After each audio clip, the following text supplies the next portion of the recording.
Hello, everyone, and welcome to another episode of Founders Grid, sponsored by Gaper.io. Today we have Aaron. Aaron is the founder, CEO of Sage Flow. Aaron, welcome to the show.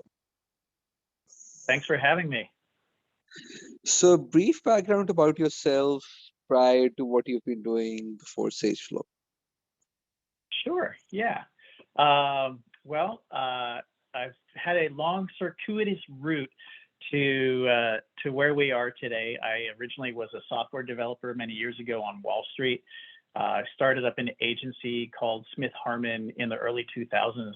We were the first agency focused specifically on email marketing. We did strategy and creative. We were a really small boutique agency out of Seattle, but very well known in the industry. We got acquired by Responsys, which then got acquired by Oracle. And that led me to kind of go back to my entrepreneurial roots to start up another company called Lift Science, which we focused on building marketing automation plugins, things that would make platforms like Oracle, Salesforce, Adobe. These days, there's more entrants in that space.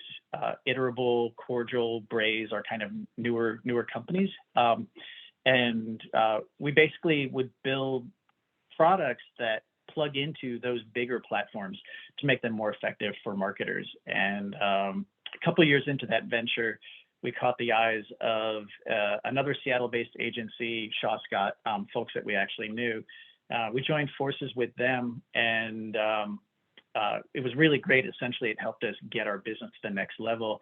And we then spun our business back out right at the beginning of the pandemic, which is SageFlow. And we've since focused on two lines of products, one for local marketing teams. So it's interesting in that it ties into, I think, the conversation we're having today around remote workforces. So SageFlow empowers local marketing teams to be able to send professional brand approved marketing messages through digital channels without having to have 10 or 15 years of really great marketing experience. So we give them the guardrails to be successful and to actually use the bigger brands marketing platform, but they don't need to be technical at all. So we just basically have like a simple UI that makes life really easy for them. Hopefully Wow. that helps give some context for who we are and what we do. No, that's amazing, amazing journey, and good luck for the future.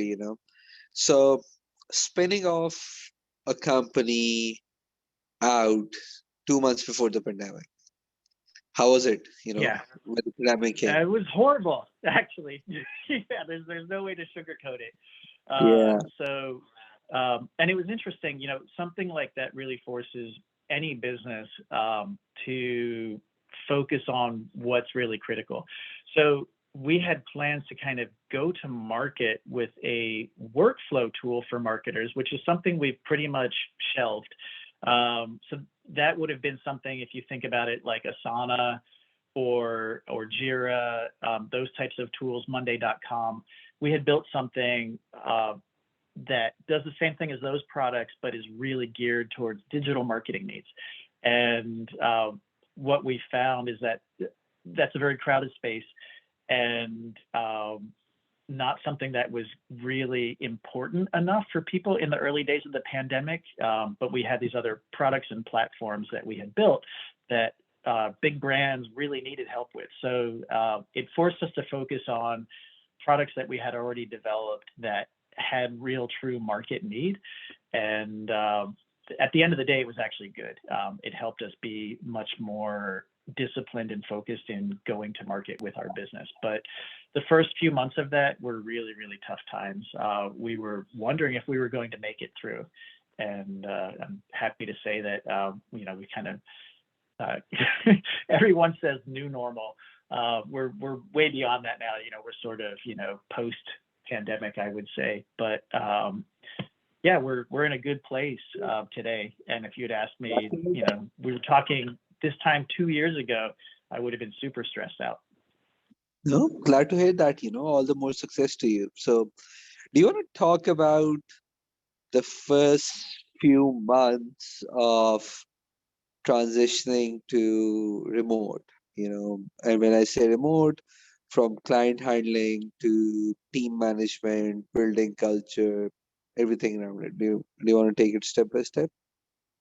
Yeah, yeah. Well, it's interesting. Shaw Scott was actually a 100% remote company, and we were very small when we started Lift Science, so we all just kind of worked from home as well, and worked remotely. I've been doing remote work in some form and capacity for almost 2 decades. It's scary to say that, to hear those words coming out of my mouth. But you know what? When I was giving my intro, I was talking about I used to be a senior software developer on Wall Street, and back in 2005, I wanted to move from New York to Seattle, and I convinced my boss at the time to basically let me work remote, which was really unusual back then. And one thing I found that was really important then, I think it's still just as important today. If you're somebody who wants to do remote work, you really have to prove to the company or your bosses that you can still deliver results. And I think as long as you do that, people are really happy to support remote work. So, that was kind of my first foray into remote working from the side of being an employee. And over the years, as I've been a manager and a leader, I've always, I've kind of taken perspective of treat people the way you would like to be treated yourself, and let people prove that they can do what they want to do. So I've always been very supportive of remote work. I feel like, the 9 to 5 coming into an office it can be kind of soul crushing at times. And obviously COVID has forced the whole world to kind of go remote. And I know there's a True. lot of conversations and talk about people coming back in. So I've been doing it in different forms for a couple of decades, and kind of from both sides of, the aisle, so to speak, as a manager and also as an employee. And I So, think the things that are, sorry, I'll pause there. It sounds like you had a question. yeah. So since you're the veteran of the remote work, right? So I would love to hear uh, more about mental health. That is a topic that has sprung up in the last 18 months, especially September 2021 onwards, when people were getting burnt out, or even September 20 onwards, people were getting burnt out. They were forced to stay at home. They were going through the new normal, right? And that is where everyone started working on mental health of the team. So did you take any steps, or you were already doing before that? And if yes, what kind were they? Yeah, that's a great question. And actually, in my early days, and I just realized I was doing remote work even before 2005, for a few other companies before that, as well, in the early 2000s. And it's really key. What you mentioned is something that when I was first doing remote work, it is lonely. And I'm actually an introvert, but I think, we've also seen a lot of people who are saying, they're not social. They don't really like to go into the office, but we're human beings, and we kind of need to interact with other people. Some of the things that I found, and it really kind of took a couple years, maybe 3 or 4 years, to really develop good working habits, to kind of, be happy working remotely. And I would say a couple tips that are really, really important that, I'm sure other folks that talk about this mention the same thing. Have a separate space for work in your home where all you do in that place is work. And it could just be, a desk that's kind of like built into a hallway office, nook or something. It doesn't need to be something really big, but like ideally, you don't want to be doing work in a place where you're also, and I know not everyone can do this, but whatever you can do to kind of create a separate space for work so that you can hang up your hat at the end of the day and leave that area of your home. as you spend time with family, you can kind of leave that behind. So I think that is one of the biggest challenges is, I would say, creating that mental space and transitioning. And when COVID hit, we talked a lot about this with the whole team, and a lot of us shared tips and tricks with each other. Something else that somebody on my team had started doing at their house that I took to my own home that worked really well was around like 5 o'clock, playing music, whether it's like EDM or classical music, doesn't really matter, but something to transition into, kind of like mentally tell myself I'm not working. And it sort of would force me. My wife was great. She would actually do this and start, playing music at 5 o'clock. And it was like an audio cue to say, okay, like the workday is done. Because I think that that's also another really tricky thing. And if you're a manager or leader of people, this next comment I'm going to give is for you, you folks. Respect your teammates and your employees, and don't ask them to do things after 5 o'clock. Don't ask them to do things before 9 a.m. I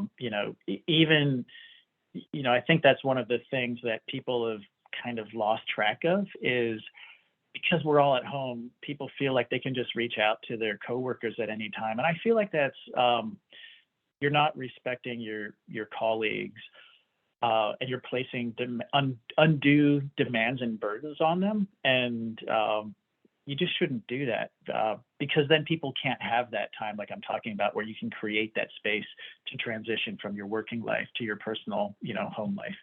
So those are really important things, being able to create separation. And I've definitely found that that's helped.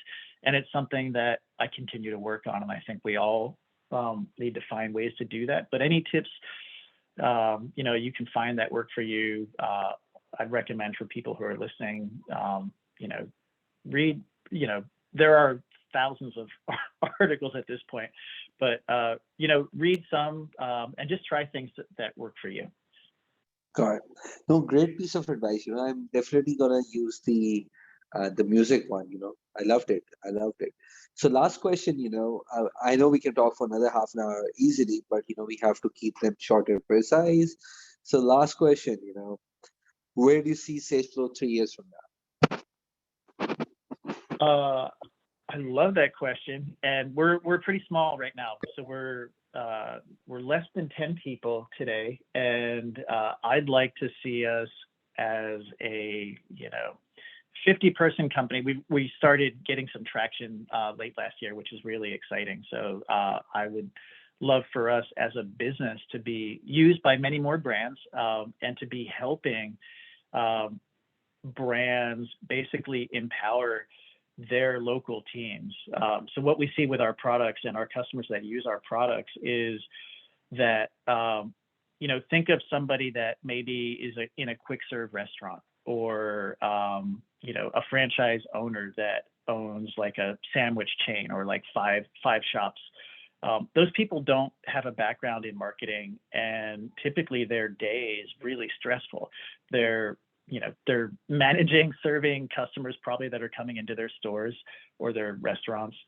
They have to manage their employees, and they're trying to do marketing as well, but they're not necessarily nearly as sophisticated as like the corporate brand teams. And we're giving those folks teams that help them do the same thing that the national, professional brand teams do, so they can get more people to come visit them, come into their stores, and basically create better lives for them. I know it sounds hokey, when you hear people at companies say things like that, but for us, at the end of the day, what really motivates our team is helping our clients actually have better lives.